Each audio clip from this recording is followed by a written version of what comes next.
Le téléphone a vibré à exactement 5h03 du matin, me tirant brutalement du sommeil dans ma chambre d'enfant. J'ai plissé les yeux vers l'écran, m'attendant à une urgence ou à un mauvais numéro. Au lieu de cela, j'ai trouvé 2 SMS qui allaient briser mon monde entier en moins de 60 secondes.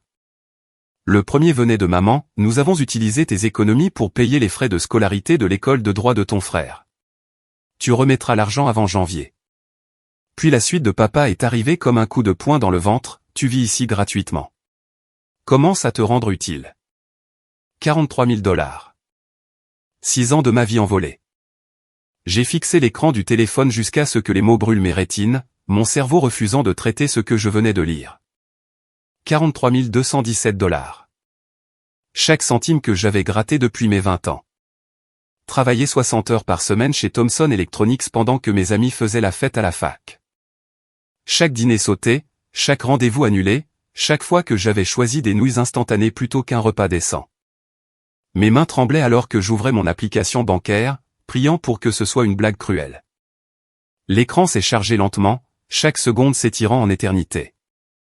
Solde du compte, 437 $.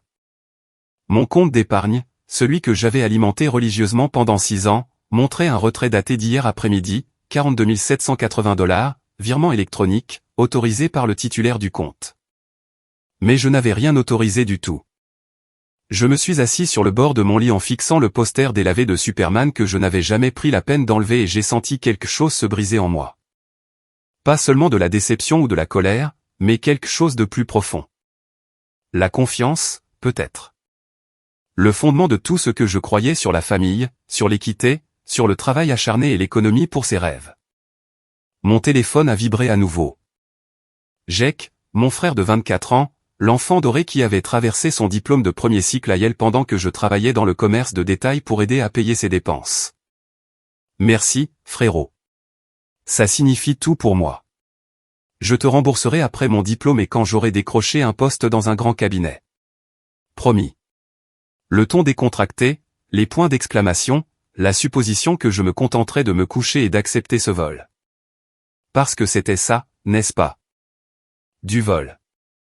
Ils avaient pris mon argent sans demander, sans en discuter, sans même avoir la décence de me réveiller et d'expliquer. Je me suis dirigé vers mon bureau, un truc en aggloméré bon marché que j'avais acheté dans un vide-grenier quand j'avais 19 ans. Posé dessus se trouvait un dossier manille que j'espérais ne jamais avoir à utiliser. À l'intérieur se trouvaient des relevés bancaires, des emails imprimés et des notes manuscrites, la documentation de chaque transaction suspecte, chaque fois que mes parents avaient demandé mes informations de compte pour des raisons fiscales. Chaque cas où de l'argent avait mystérieusement bougé à mon insu.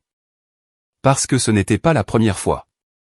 En ouvrant le dossier, j'ai trouvé les preuves que je collectais depuis 2 ans. De petits retraits au début, 50 $ par-ci, 100 par-là, toujours avec des explications.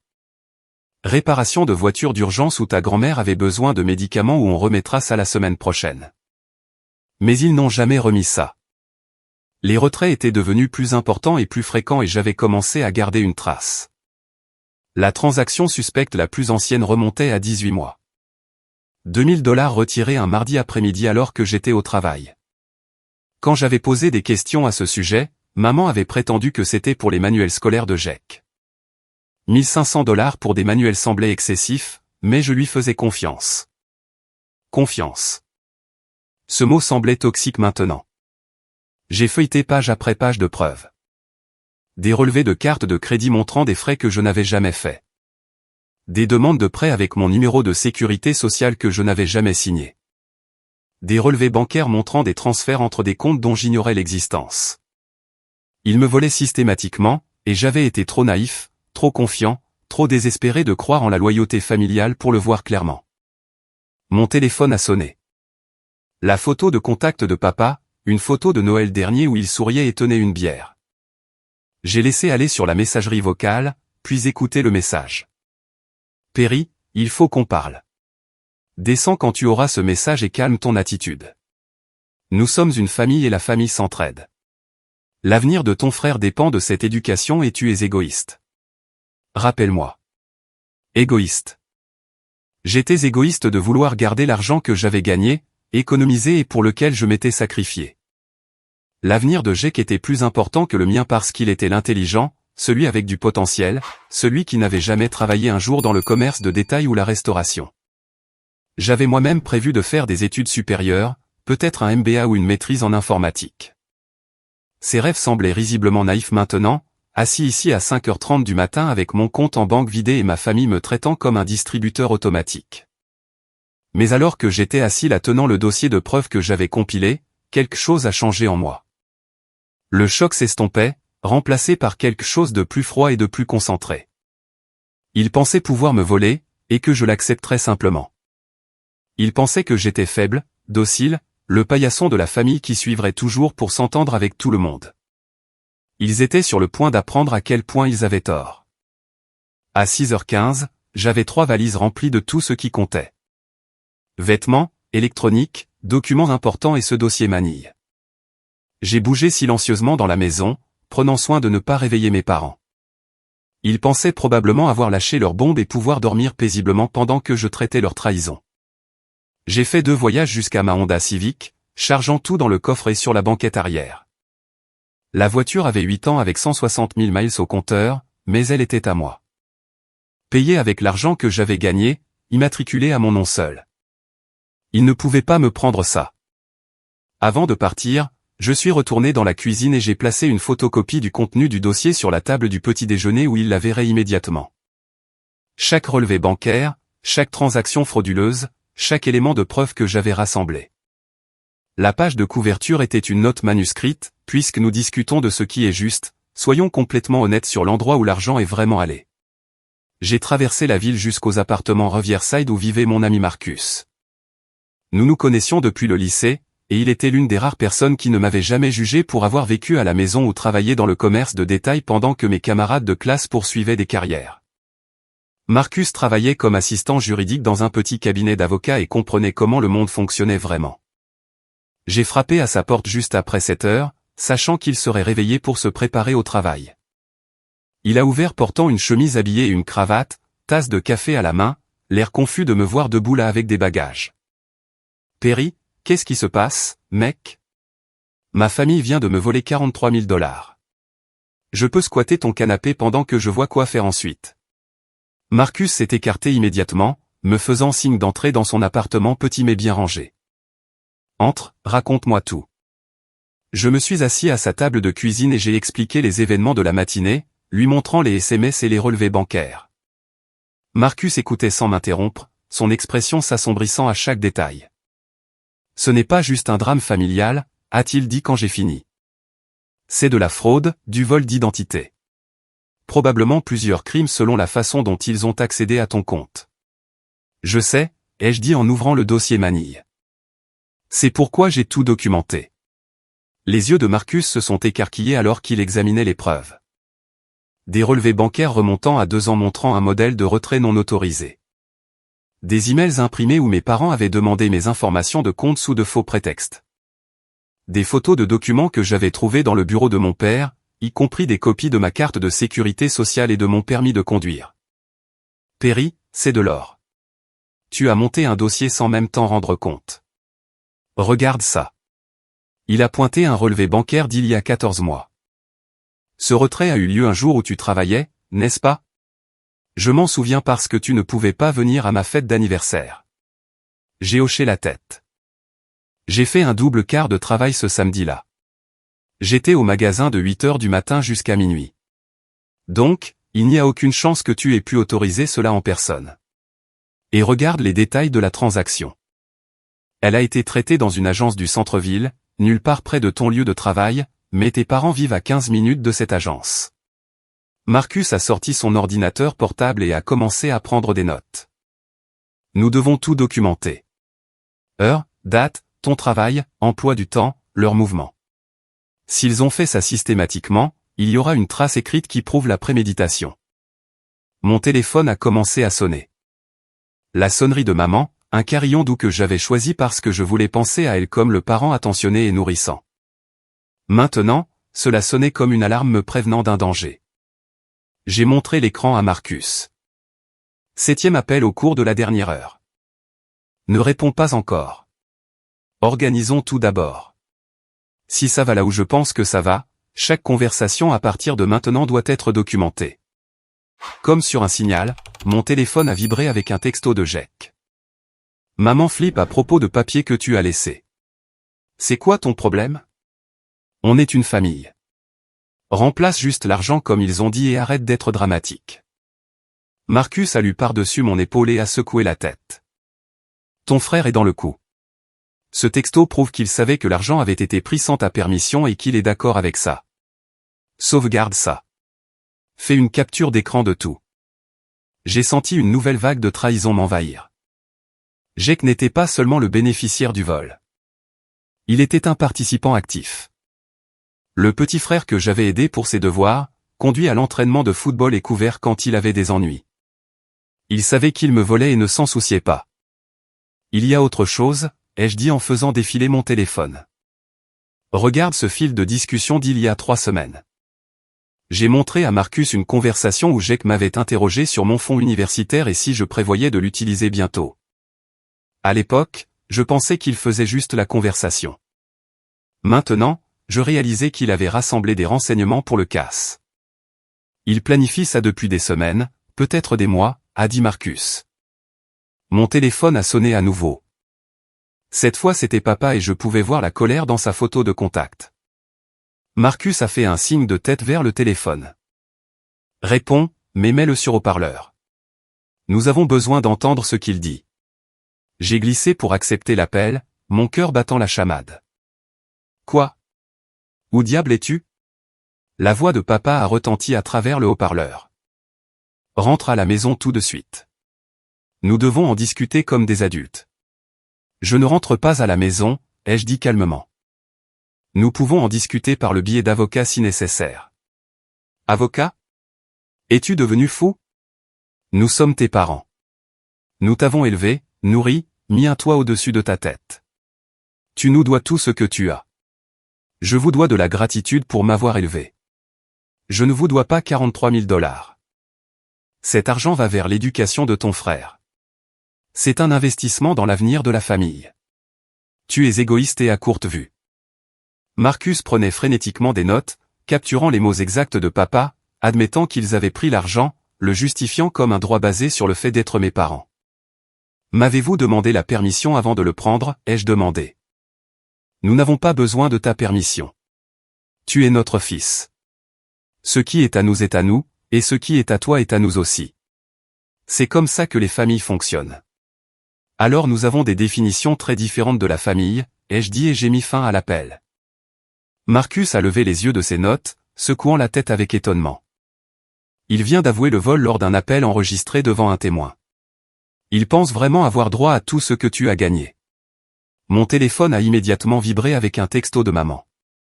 Si tu ne rentres pas à la maison et ne t'excuses pas auprès de ton père tout de suite, tu n'es plus le bienvenu dans cette famille. J'ai montré le message à Marcus qui a sifflé bas. Il panique.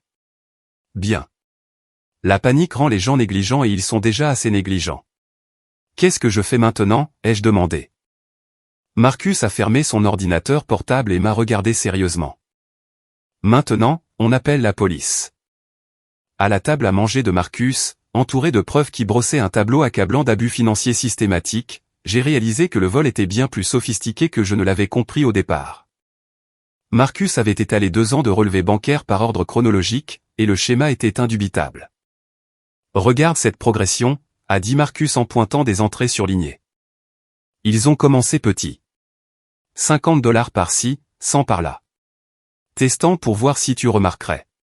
Quand tu n'as pas fait d'histoire, ils sont devenus plus audacieux. Les premiers retraits avaient été dispersés, irréguliers. Mais à partir d'il y a environ 8 mois, ils ont développé un rythme. Toutes les quelques semaines comme une horloge.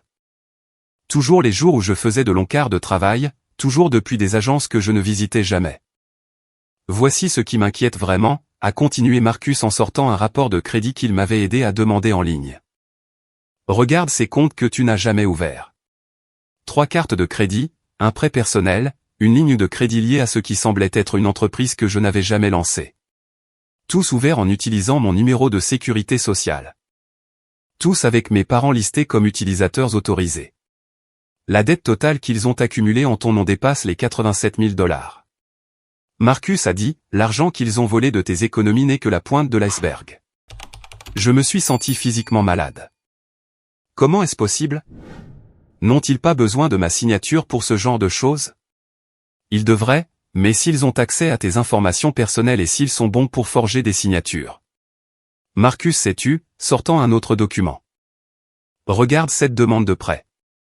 Est-ce que cette signature ressemble à la tienne? C'était proche. Inconfortablement proche. Quelqu'un s'était entraîné à copier mon écriture, étudiant la façon dont je formais les lettres, la pression que j'appliquais, l'espacement entre les mots. Mon téléphone a sonné à nouveau. Jake, cette fois. J'ai répondu immédiatement et l'ai mis sur haut-parleur. Perry, c'est quoi ces conneries que maman a trouvées sur la table de la cuisine? Tu vas vraiment en faire tout un plat? C'est juste de l'argent. Je te rembourserai quand je serai avocat. Quand exactement cela sera-t-il, Jake? Et combien d'intérêts prévois-tu de payer sur un prêt de 87 000 $? 87 000? De quoi tu parles? Ils n'ont pris que 43. Marcus et moi avons échangé des regards. Jake ne connaissait sincèrement pas toute l'étendue de ce que nos parents avaient fait. Vérifie tes relevés bancaires, Jake. Regarde d'où viennent tes paiements de scolarité depuis 2 ans. Ce n'était pas juste ce virement unique. Il y eut une longue pause. Je pouvais entendre taper en arrière-plan. Probablement Jake se connectant à son compte étudiant. C'est impossible. Maman a dit qu'ils avaient économisé pour mon éducation. Ils ont économisé en me volant systématiquement pendant 2 ans, ai-je dit, et ils ont utilisé mon identité pour ouvrir des comptes de crédit pour couvrir le reste. Je regarde des prêts que je n'ai jamais signés, des cartes de crédit que je n'ai jamais demandées, une dette qui va détruire ma cote de crédit. Perry, je ne savais pas. Je jure que je ne savais pas que c'était si grave. Je pensais qu'ils avaient juste utilisé ton compte d'épargne pour les frais de scolarité de ce semestre. Mais tu savais qu'ils utilisaient mes économies sans demander. Une autre pause. Ouais, mais ils ont dit que tu avais accepté. Ils ont dit que tu m'aidais comme cadeau de fin d'études. Quand est-ce que j'ai accepté ça, Jake? Quand avons-nous eu cette conversation? Silence à l'autre bout. Jake réalisait qu'on lui avait menti aussi, manipulé pour être complice d'un crime qu'il n'avait pas entièrement compris. Qu'est-ce que tu vas faire? A-t-il demandé doucement. Je vais déposer un rapport de police pour vol d'identité et fraude. Je vais contacter chaque créancier avec qui ils ont ouvert des comptes et contester les frais. Et je vais m'assurer qu'ils fassent face aux conséquences de ce qu'ils ont fait. Perry, ce sont nos parents. Nos parents sont des criminels, Jake. Et si tu as sciemment bénéficié de l'argent qu'ils ont volé, tu pourrais être complice. J'ai mis fin à l'appel et regardé Marcus, qui hochait la tête avec approbation. Bien. Tu les obliges à affronter la réalité. Plus de loyauté familiale les protégeant des conséquences de leurs actes. Mon téléphone s'est immédiatement allumé avec des textos. Maman, comment oses-tu menacer ton propre frère? Papa, tu détruis cette famille pour de l'argent. Jake, s'il te plaît, ne fais pas ça. Réglons ça en privé. Ils veulent régler ça en privé parce qu'ils savent qu'ils sont coupables, a dit Marcus. Si c'était légitime, ils seraient heureux d'impliquer des parties extérieures pour faire la médiation. Le fait qu'ils paniquent à propos de l'implication de la police te dit tout ce que tu as besoin de savoir. Marcus a ouvert le site web du service de police local. Le vol d'identité est un crime fédéral. La fraude bancaire est un crime fédéral. Les montants en dollars impliqués en font une affaire criminelle majeure. Ce ne sont pas de petites erreurs. Ce sont des délits criminels graves.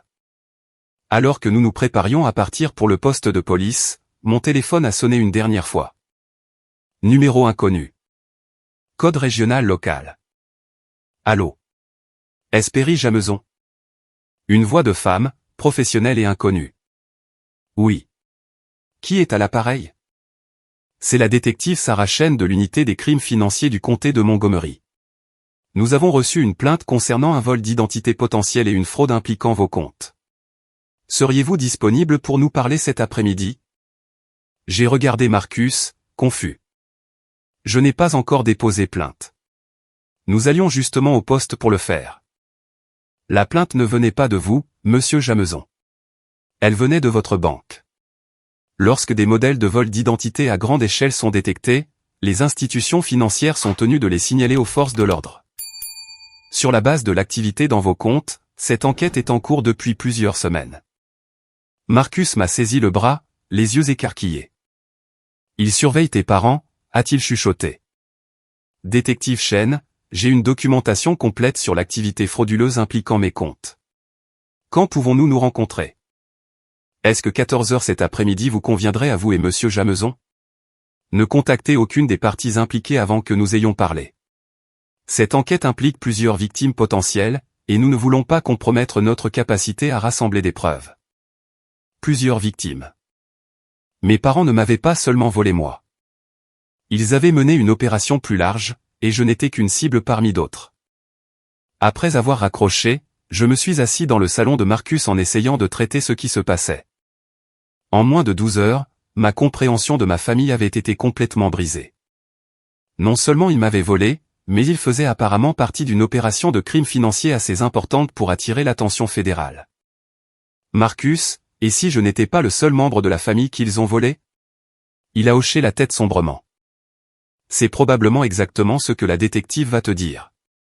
Tes parents ont probablement fraudé systématiquement plusieurs proches et tu étais juste la plus grosse cible parce que tu avais les économies les plus accessibles.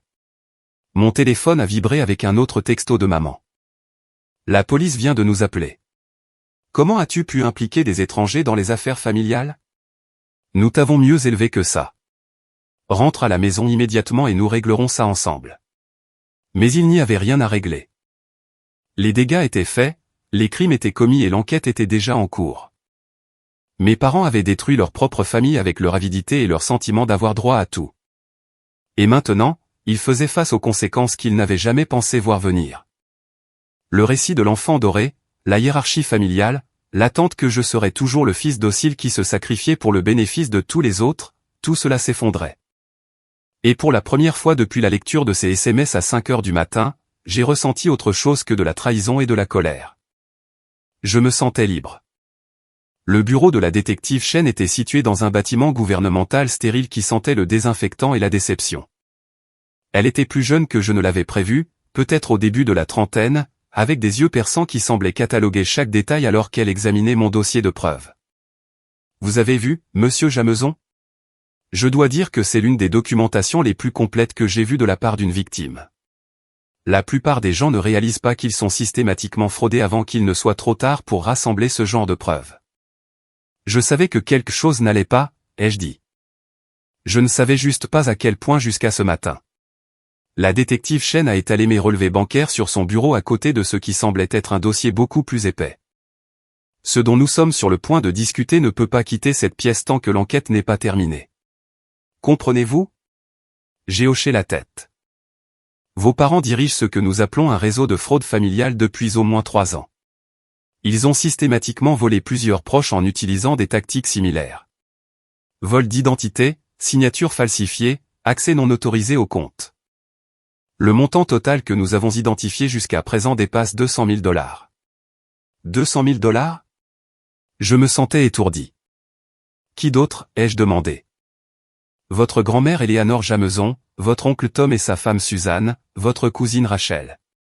Tous des membres de la famille âgés ou confiants qui ont donné à vos parents accès à leurs informations personnelles à des fins soi-disant légitimes. La détective Chen a sorti une chronologie qui ressemblait à une opération militaire. Ils ont été très systématiques. Ils ciblent les membres de la famille qui ont des économies mais ne sont pas financièrement sophistiqués. Ils obtiennent l'accès par des demandes légitimes comme l'aide aux impôts ou la mise en place de services bancaires en ligne. Ensuite, ils augmentent progressivement le vol. Combien ont-ils volé à ma grand-mère? $47 000 sur 2 ans. Ces paiements de sécurité sociale étaient redirigés vers un compte contrôlé par votre mère. Votre grand-mère vit avec environ $300 par mois alors que votre mère disait à la famille qu'elle s'en sortait bien financièrement. J'ai pensé à la dernière fois que j'avais vu grand-mère Eleanor. Elle semblait plus mince, ses vêtements un peu usés, mais elle avait insisté sur le fait que tout était merveilleux quand j'avais demandé si elle avait besoin de quelque chose. J'avais proposé d'aider pour les courses ou les factures, mais elle m'avait repoussé en disant que mes parents prenaient grand soin d'elle. Ils volaient sa sécurité sociale tout en la laissant vivre dans la pauvreté. Monsieur Jamezon, il y a autre chose. Nous pensons que vos parents prévoyaient d'intensifier considérablement leur opération. La détective Chen m'a montré des documents que je n'avais jamais vus auparavant. Demande d'hypothèque, papier de prêt commercial, tous portant des versions falsifiées de ma signature. Ils étaient en train d'obtenir une deuxième hypothèque sur la maison familiale en utilisant vos revenus comme garantie. Ils avaient également demandé un prêt commercial pour démarrer une société de conseil avec vous listée comme emprunteur principal. Si ces demandes avaient été approuvées, vous auriez été responsable de plus de 300 000 $ de dettes que vous n'aviez jamais acceptées. Pourquoi me cibler spécifiquement pour les montants les plus importants? Vous aviez la meilleure cote de crédit et l'historique d'emploi le plus stable parmi leurs victimes potentielles. Ils vous préparaient comme leur source principale pour une fraude majeure. Le vol de vos économies n'était probablement qu'un test pour des stratagèmes beaucoup plus grands. Mon téléphone n'avait cessé de vibrer pendant notre conversation. Texto après texto de mes parents et de Jake devenant de plus en plus frénétique alors qu'ils réalisaient que je ne répondais pas. La détective Chen l'a remarqué. Puis-je voir ces messages? J'ai remis mon téléphone et elle a fait défiler les tentatives de communication de plus en plus désespérées. Ce sont d'excellentes preuves de conscience de culpabilité, a-t-elle dit. Ils savent qu'ils ont commis des crimes et ils paniquent à l'idée d'être pris. Ce niveau de désespoir signifie souvent qu'ils détruisent des preuves en ce moment même. Que se passe-t-il ensuite? Nous exécutons des mandats de perquisition à leur domicile et dans leur véhicule cet après-midi. Nous saisirons tous les documents financiers, ordinateurs et téléphones. Sur la base des preuves que vous avez fournies et de ce que nous avons déjà rassemblé, nous prévoyons de déposer des accusations fédérales dans la semaine. Accusations fédérales? Fraude électronique, fraude postale, vol d'identité, complot en vue de commettre une fraude. Ce sont des crimes graves passibles d'une peine de prison importante, surtout compte tenu de la nature systématique de l'opération et des montants impliqués. Comme invoqué par notre conversation, mon téléphone a sonné. Le numéro de papa. Répondez, a dit la détective Chen. Mais mettez-le sur haut-parleur. Je veux entendre ce qu'il dit. J'ai accepté l'appel avec des mains tremblantes. Perry, fils, nous devons arranger ça. Rentre à la maison tout de suite.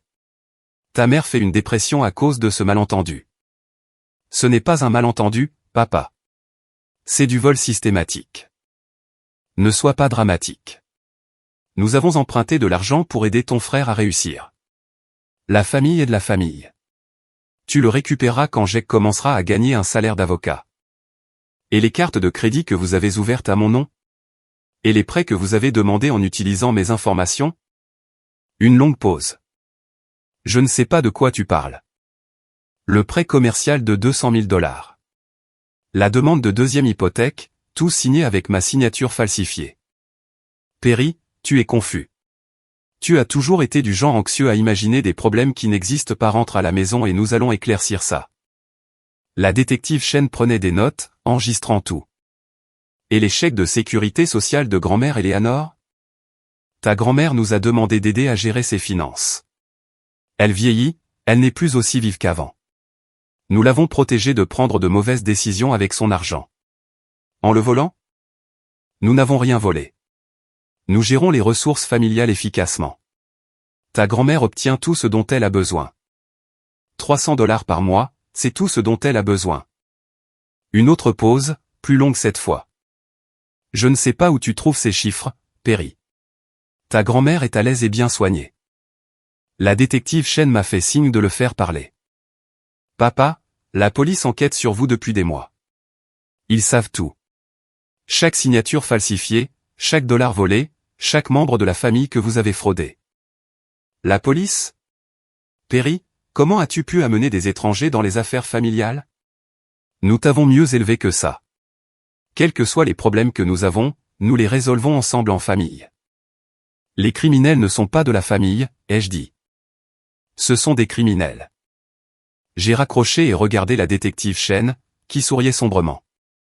Mon téléphone a immédiatement explosé d'appels et de SMS. Jake, la police est à la maison. Qu'est-ce que tu as fait? Maman, comment as-tu pu détruire ta propre famille? Papa, c'est impardonnable. Tu n'es plus mon fils. Monsieur Jameson, je dois vous préparer à ce qui va se passer. Vos parents seront probablement arrêtés dans les prochaines heures. Votre frère pourrait également faire face à des accusations selon ce qu'il savait sur les sources de ses paiements de scolarité. Cela va devenir très public très rapidement. J'ai pensé à Jake assis dans son appartement d'école de droit regardant ses rêves s'effondrer alors qu'il réalisait que son éducation avait été financée par le vol. Une partie de moi se sentait désolé pour lui, mais une autre partie se souvenait de son rejet désinvolte de mes inquiétudes. Sa supposition que j'accepterais simplement d'être volé pour son bénéfice. Et l'argent qu'ils ont volé? Peut-il être récupéré? Une grande partie? Oui. Nous avons gelé tous les comptes liés à vos parents et nous travaillons avec les banques pour annuler les transactions frauduleuses. Les victimes récupéreront éventuellement la plupart de leurs pertes, bien que cela puisse prendre du temps. La détective Chen m'a tendu une carte de visite. Vous devrez rester disponible pendant les prochaines semaines à mesure que cette enquête se développe. Étage M. Jameson, vous devriez être fier de vous. Votre documentation et votre volonté de vous manifester nous aideront à récupérer l'argent volé pour plusieurs victimes. Votre courage va aider beaucoup de gens. En quittant le poste de police, mon téléphone a sonné une dernière fois, un numéro inconnu. Allô, Perry. C'est ta grand-mère, Eleanor. Je voulais juste t'appeler et te dire à quel point je suis fier de toi pour avoir tenu tête à ces voleurs. Je vis de craquelin et de beurre de cacahuète depuis des mois pendant qu'ils volaient ma sécurité sociale. Merci de me rendre ma vie. Sa voix était plus forte que je ne l'avais entendue depuis des années, remplie de soulagement et de gratitude. Pour la première fois depuis le début de ce cauchemar, j'ai eu l'impression d'avoir fait quelque chose d'incontestablement juste. La famille dans laquelle j'avais grandi était détruite. Mais peut-être que quelque chose de mieux pourrait être construit à partir de ces ruines. Les camions des nouvelles locales sont arrivés chez mes parents juste après 15 heures. Marcus et moi avons regardé la couverture depuis son appartement, voyant des images aériennes de véhicules de police entourant la modeste maison à 2 étages où j'avais grandi. Le journaliste parlait d'un ton mesuré d'une enquête importante sur la fraude financière impliquant plusieurs victimes et un vol d'identité systématique. Mon téléphone sonnait constamment, mais j'avais arrêté de répondre aux appels de numéros que je ne reconnaissais pas. La nouvelle se répandait dans notre réseau familial élargi et tout le monde voulait des détails que je n'étais pas autorisé à fournir. La détective Chen a appelé vers 16h30. Ce soir-là, mon oncle Tom a appelé. J'avais toujours aimé Tom. C'était le frère aîné de mon père, un électricien à la retraite qui avait travaillé dur toute sa vie et économisé soigneusement pour sa retraite. Perry, je te dois des excuses, a-t-il dit. Et un merci. Suzanne et moi n'avions aucune idée de combien d'argent il nous avait volé jusqu'à ce que la police nous montre les relevés de compte aujourd'hui. Combien? 38 000 $ sur 18 mois. Ils nous ont convaincus de les laisser aider à gérer nos fonds de retraite. Ils ont dit qu'ils avaient trouvé de meilleures opportunités d'investissement. Nous leur avons fait confiance parce qu'ils sont de la famille. La voix de l'oncle Tom s'est brisée légèrement. Nous vivons comme si nous étions fauchés depuis plus d'1 an, réduisant tout, inquiets de ne pas avoir assez économisé pour la retraite. Tout ce temps, tes parents volaient notre pécule et nous laissaient souffrir. Le soir venu, j'avais reçu des appels similaires de 3 autres parents. La cousine Rachel, qui avait perdu 22 000 $ après avoir laissé mes parents aider à son règlement de divorce. La grand-tante Margaret, dont les économies avaient été épuisées alors que ma mère prétendait les investir en toute sécurité. Même l'associé de mon père, Frank, qui avait découvert que mes parents avaient détourné des fonds de leur société de conseil commune. L'ampleur de l'opération était stupéfiante. Plus de 15 victimes couvrant 3 générations de familles et d'amis proches. Mes parents avaient systématiquement exploité chaque relation qu'ils avaient, utilisant la confiance et l'obligation familiale comme des armes pour voler les gens qui les aimaient. J'ai qu'à appeler vers 21h, sa voix creuse de défaite. Il m'expulse de l'école de droit, a-t-il dit sans préambule. Avec effet immédiat.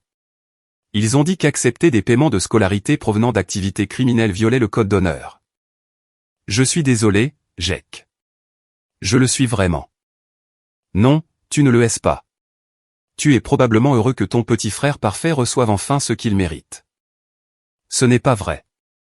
Je n'ai jamais voulu que tu sois blessé. Je voulais que nos parents arrêtent d'être des criminels. Ce ne sont pas des criminels, Perry. Ils ont pris de mauvaises décisions, mais ils essayaient d'aider la famille à réussir. Tu as tout détruit parce que tu ne pouvais pas voir la situation dans son ensemble. J'ai senti une vague familière de colère. Même maintenant, Face à l'effondrement de ses rêves, Jake ne pouvait toujours pas accepter que nos parents soient des voleurs. Jake, ils ont volé plus de 200 000 $ à nos propres membres de la famille. Ils ont laissé grand-mère Eleanor vivre avec 300 $ par mois pendant qu'ils volaient sa sécurité sociale. Ils ont forgé ma signature sur des demandes de prêt qui m'auraient laissé avec des centaines de milliers de dettes. Je n'ai jamais accepté ça. Ce ne sont pas de mauvaises décisions. Ce sont des crimes. Tu aurais pu gérer ça en privé. Tu aurais pu exiger l'argent et les laisser réparer ça tranquillement. Au lieu de ça, tu as déclenché l'apocalypse et impliqué la police. Ils volent depuis 3 ans, Jake. Ce n'était pas une erreur. C'était une entreprise criminelle. Comment exactement étais-je censé gérer ça en privé alors qu'ils avaient déjà prouvé qu'ils étaient prêts à commettre une fraude à grande échelle? Tu as envoyé nos parents en prison. Comprends-tu qu'ils vont passer des années en détention fédérale parce que tu ne pouvais pas pardonner un prêt familial? Ils se sont envoyés eux-mêmes en prison en choisissant d'être des criminels. J'ai juste refusé d'être leur victime plus longtemps. Jake a raccroché sans un autre mot. 1 heure plus tard, il a envoyé un SMS, « J'espère que tu es heureux. » La famille est détruite. Maman est à l'hôpital sous surveillance suicide. Et papa parle de plaider coupable pour éviter une peine plus longue. Tu as eu ta vengeance. J'ai montré le message à Marcus, qui a secoué la tête avec dégoût. Il essaie toujours de faire de toi le méchant. Même après tout ce qui est sorti, il ne peut pas accepter que tes parents sont des criminels et que tu es une victime. Peut-être que j'aurais dû essayer d'arranger ça en privé d'abord, ai-je dit. Cette nuit-là, je me suis allongé sur le canapé de Marcus en fixant le plafond et en essayant de traiter l'effondrement complet de ma famille. En moins de 48 heures, les 2 parents avaient été arrêtés. Mon frère avait été expulsé de l'école de droit, et notre famille élargie avait découvert qu'ils avaient été systématiquement fraudés pendant des années. La maison où j'avais grandi était maintenant une scène de crime enveloppée de rubans jaunes et fouillée par des agents fédéraux. Les photos de famille sur le manteau de la cheminée, les décorations de Noël encore emballées dans le grenier. La table du dîner où nous avions partagé des milliers de repas, tout cela était entaché maintenant par la connaissance de ce que mes parents avaient fait derrière des portes closes. Mais alors que je restais là dans l'obscurité, j'ai réalisé quelque chose d'inattendu. Pour la première fois depuis des années, je me sentais en sécurité. L'anxiété constante de bas niveau avec laquelle je vivais, le sentiment lancinant que quelque chose n'allait pas, le sentiment d'être exploité et non valorisé, tout cela s'était dissipé. J'avais 26 ans, je recommençais avec rien d'autre qu'une Honda Civic et les vêtements que j'avais emballés dans 3 valises. Mais j'étais libre des gens qui ne me voyaient que comme une ressource à exploiter. Peut-être que cela valait le prix que j'avais payé pour en arriver là.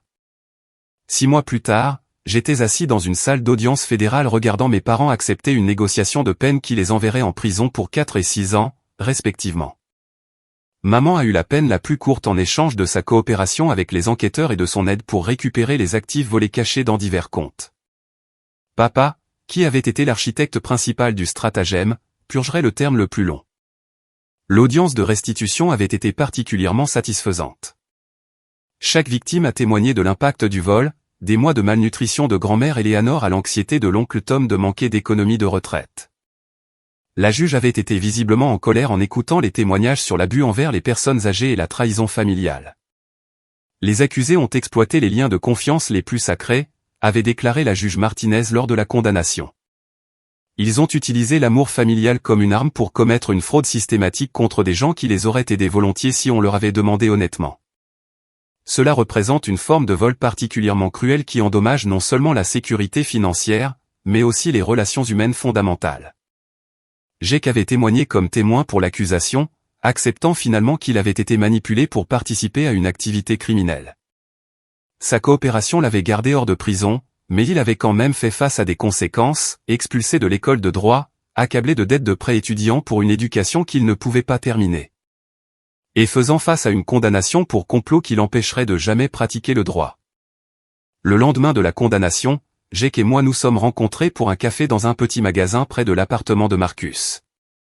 Il avait l'air plus vieux, usé par des mois de procédures judiciaires et l'effondrement de tout ce qu'il avait prévu pour sa vie. J'ai pensé à ce que tu as dit, a-t-il commencé doucement, sur la façon dont je ne pouvais pas voir ce qu'il faisait vraiment. Tu avais raison. Je savais que l'argent avait été pris sans ta permission et je me suis dit que c'était bon parce que nous étions une famille. J'apprécie que tu dises ça, ai-je dit. Je déménage dans l'Oregon le mois prochain. L'oncle Tom m'a offert un emploi dans son entreprise d'électricité. Ce n'est pas ce que j'avais prévu pour ma vie, mais c'est un travail honnête, et j'ai besoin de recommencer quelque part qui ne me rappelle pas tout ça. Jake m'a regardé avec une expression que je n'avais jamais vue auparavant. Un remords sincère dépouillé du sentiment d'avoir droit à tout et du mépris désinvolte qui avait caractérisé notre relation pendant des années. Perry, je sais que je ne mérite pas le pardon, mais je veux que tu saches que je comprends maintenant. Tu n'as pas détruit notre famille. Tu as exposé ce que nos parents avaient déjà détruit.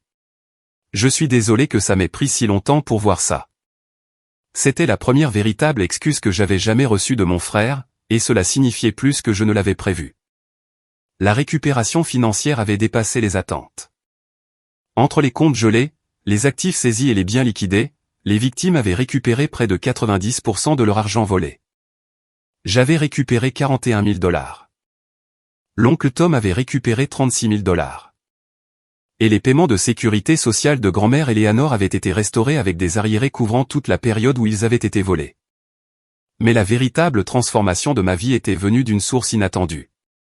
Au cours de l'enquête, j'avais rencontré plusieurs autres victimes de fraude qui n'étaient pas liées à ma famille, des gens qui avaient été arnaqués par des opérations sophistiquées. Des personnes âgées qui avaient perdu leurs économies au profit de criminels exploitant leur confiance et leur isolement. J'avais commencé à faire du bénévolat auprès d'une organisation à but non lucratif qui aidait les victimes de crimes financiers à naviguer dans le processus de récupération. Mon expérience de la documentation de la fraude et du travail avec les forces de l'ordre m'avait rendu exceptionnellement efficace pour aider d'autres personnes à rassembler des preuves et à demander justice. En 4 mois, l'organisation à but non lucratif m'avait offert un poste à temps plein en tant que défenseur des victimes.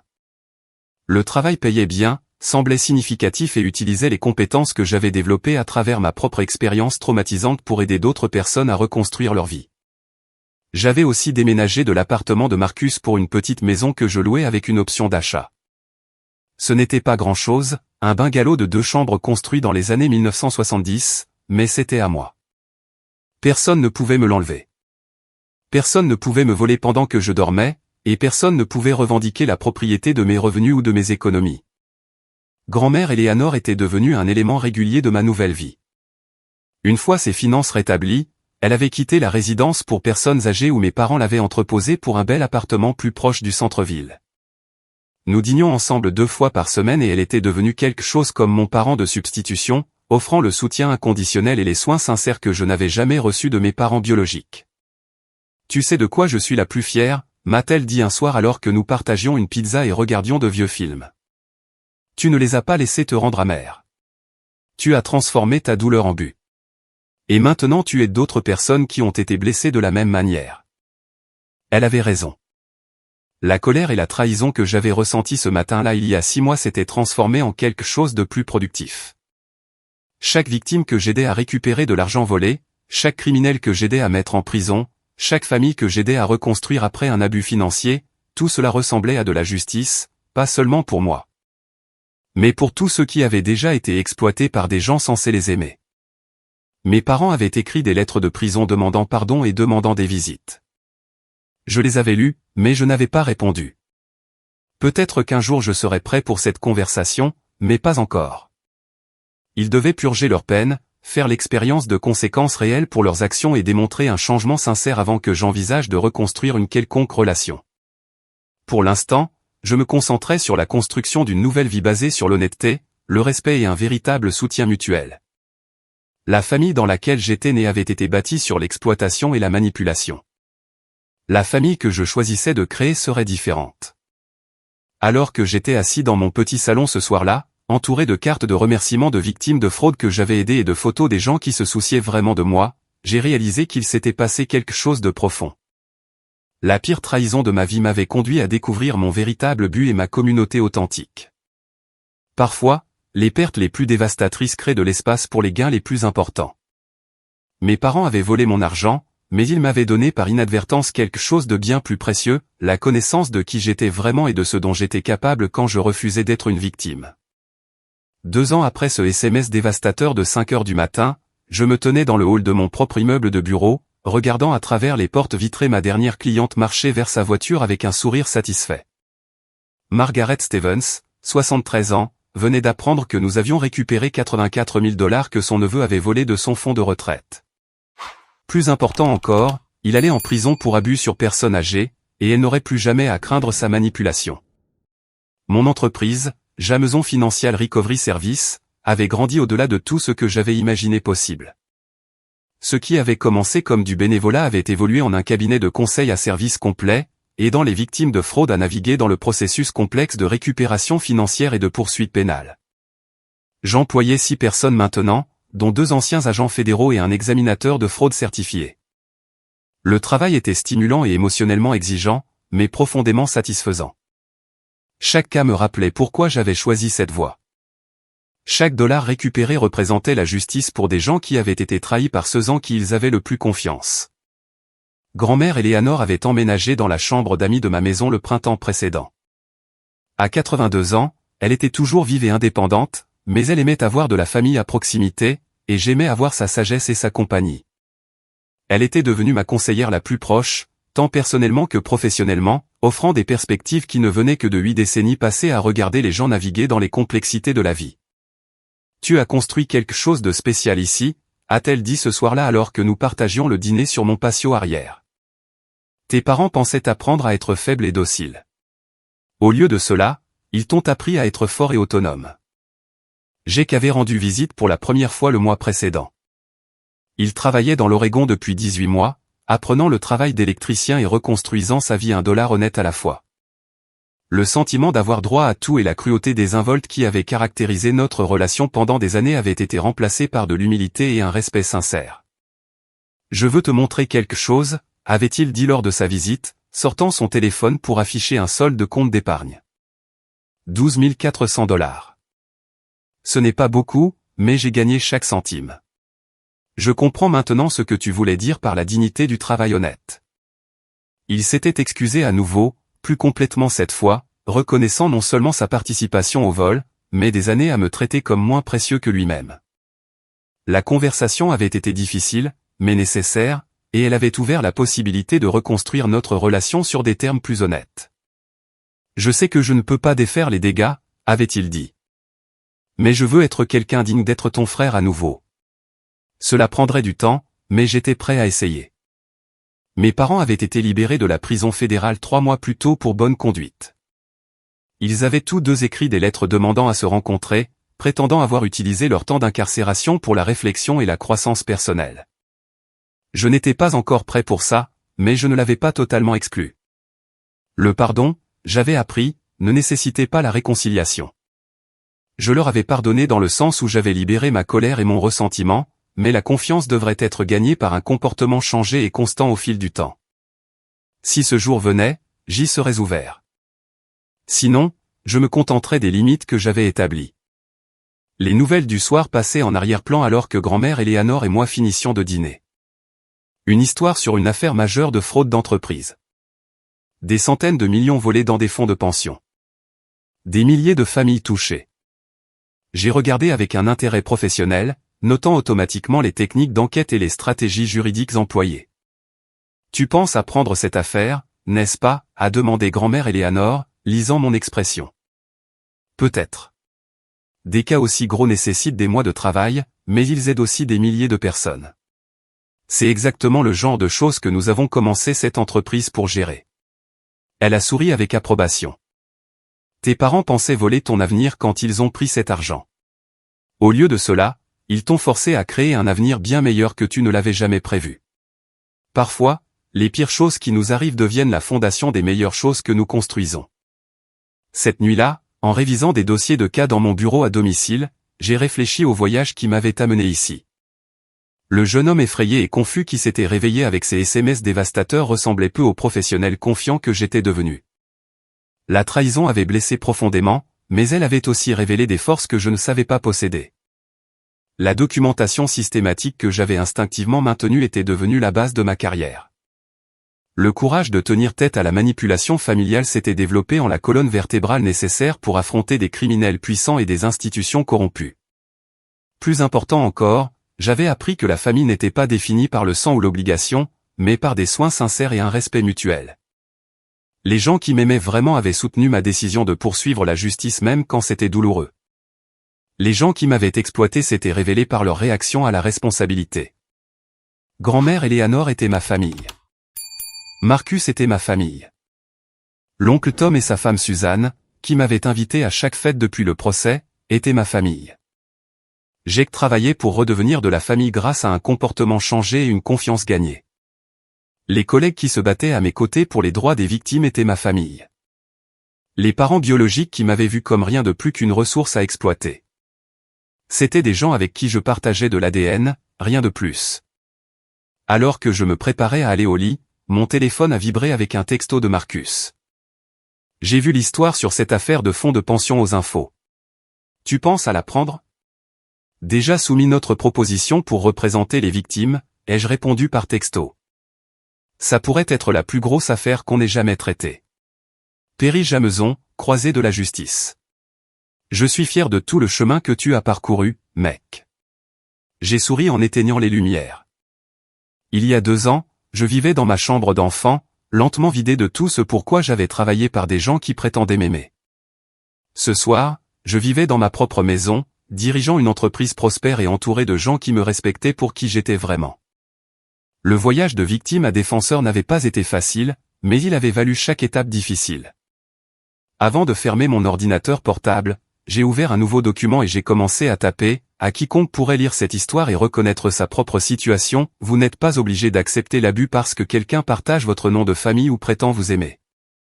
Le véritable amour respecte les limites, la communication honnête et l'autonomie individuelle.